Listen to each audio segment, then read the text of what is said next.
Hello and welcome to the Strategic Bookkeeper podcast. We are very close to opening the doors to the transformation program once again. So that happens just 3 times a year. So it is at this point in the season, so to speak, that I don't mind sharing with you a little bit of stuff around the program. Now, in this case, I had an email from a bookkeeper asking me a really, really good question, which I've answered before, but the way she phrased it and also everything I've learned from the members inside my program, the combination of the two of those things, I've decided that I'll record a podcast to answer this question as I think it will help many. So her question, it says, my question is, at what point would it be wise to join the tribe, so to join us inside the program? Should I wait a year or two and establish myself, or could I glean a lot from starting off with the program right off the bat? So we're going to jump into the episode and I'm going to answer that question for you.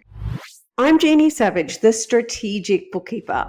I've been in practice for 14 years, but more importantly, 5 years in, I achieved a lifestyle practice. This means I scaled my business, could take my hands off the wheel, and draw a nice 6-figure income while being time rich. And that's what I call my dream on my terms.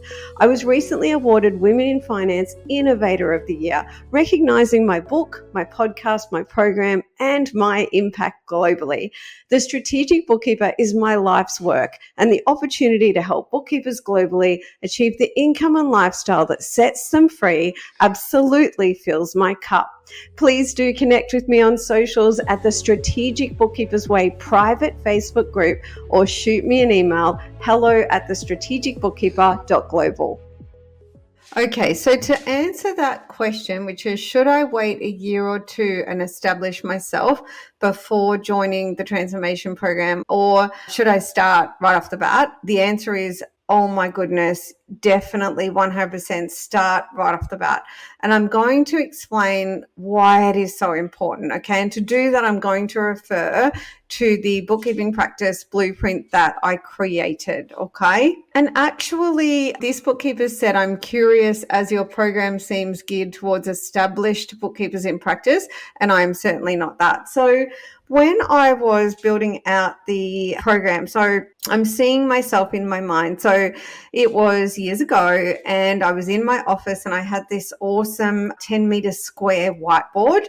And so it was one entire wall of my office was the size of a bedroom. It was an entire wall painted in dry erase paint, making it a whiteboard. At that point, I'd already begun to understand a lot of what I wanted to do. I had my secret sauce recipe. Okay, so the 7 ingredients, that is brand, menu, attraction, conversion, succession, systems, and team. And I had the 5 ways that I would use to make it work, which is team, education, assets, implementation, and support. Then what I did is I thought about, absolutely, the first bookkeeper I thought about was the bookkeeper in practice, okay?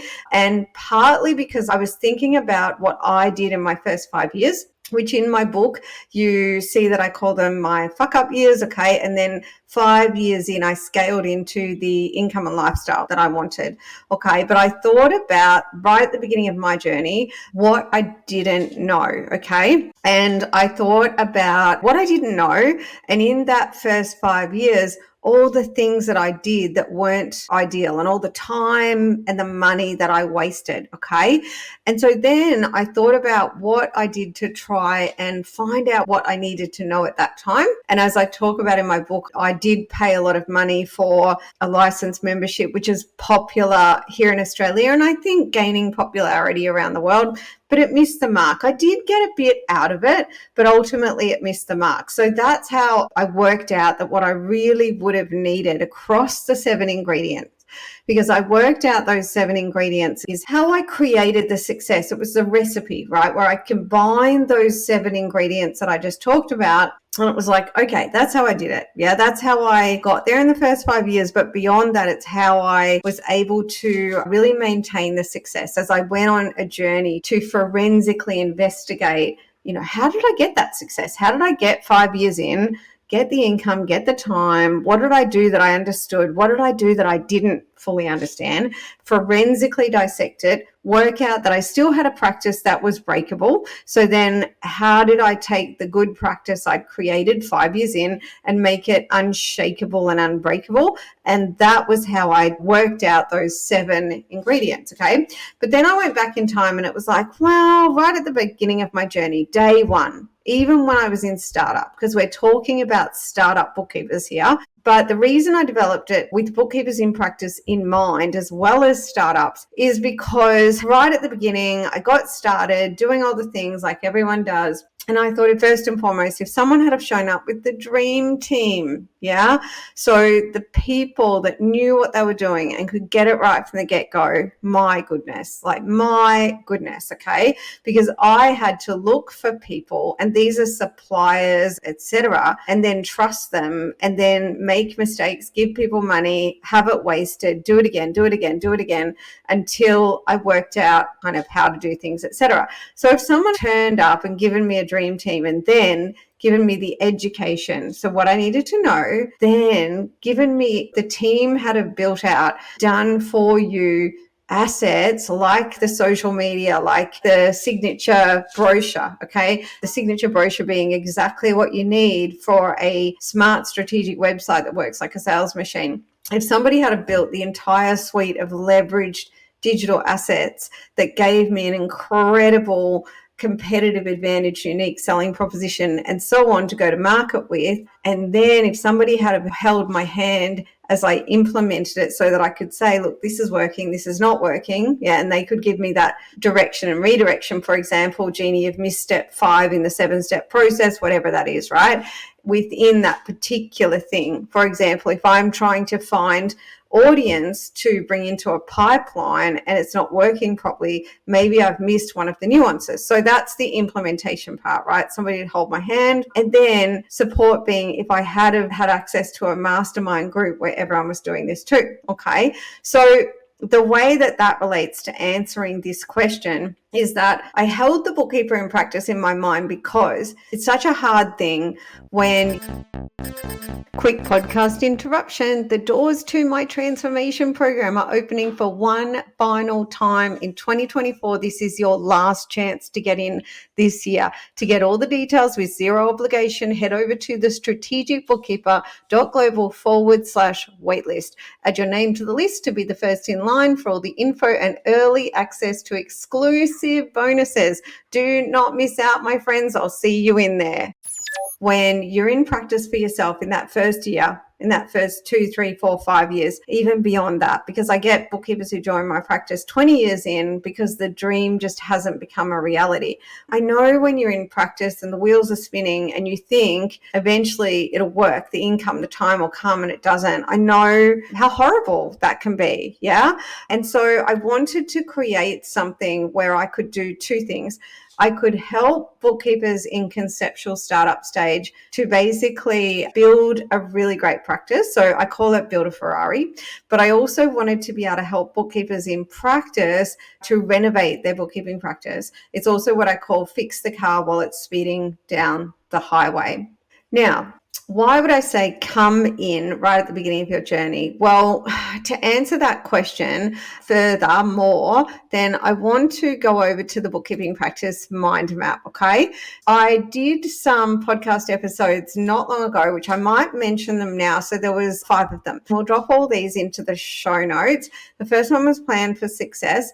Then I did 3 on pricing called Price for Profit and Joy.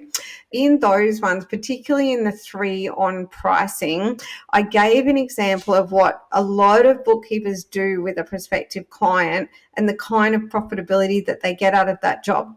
And then I gave an example of what I do, which is what I teach you and give you inside the program, and the difference. And in terms of what you're going to do outside of the program, like thinking about if you're a startup, like this bookkeeper has asked me, so should I come in before I'm established? And I'm saying, yes, you should, because if you're right at the beginning, same as if you're in practice, right? Because you don't know what you don't know. But if you're right at the beginning and you start your bookkeeping practice with a dream in your heart and a twinkle in your eye, then I suspect you're going to make all the same mistakes I did. And I suspect that, or, I really know that without having the stuff in the bookkeeping blueprint nailed, and particularly for a second, I want to focus on the left-hand side. So that is broken up into foundation, products and pricing, product ladder, and conversion process. Without having all of that nailed, then you are going to bring on clients. You're going to go and find new clients. You are going to therefore go, yay, I've got a client. That means revenue. That's going to eventually work out as profit, right? This is all just going to lead to me building and scaling a business. And that's not what happens, as I explain in those episodes I talked about, particularly the 3 on pricing. So what I said in there, just to rinse and repeat for a second, is, for example, when you're a bookkeeper who doesn't understand all the stuff and doesn't have it nailed inside the mind map, particularly, as I say, the left-hand side, if we focus on that for a second, because the left-hand side of the bookkeeper blueprint, which I just referred to as the mind map because it's in a mind map format, it's what you need to have nailed before you answer the door to a PC, to a prospective client.